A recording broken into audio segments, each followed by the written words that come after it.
U.S. stocks set for a mixed open after Trump's trade comments dent historic rally. Were mixed Wednesday morning after ending a lengthy winning streak following President Donald Trump's skeptical comments on the ongoing U.S.-China trade war. At around 2:20 a.m. ET, Dow, Trump on Tuesday said the world's two largest economies have a long.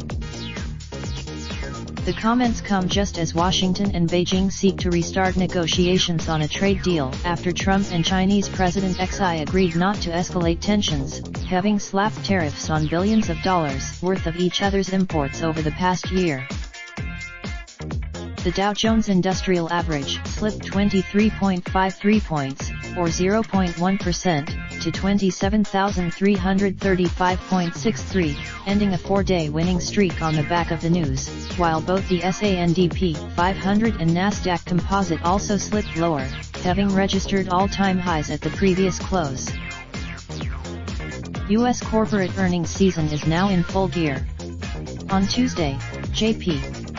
Morgan Chase Wednesday sees a slew of major corporates reporting, with Bank of America, Morgan Stanley, IBM, and Netflix all due before the bell.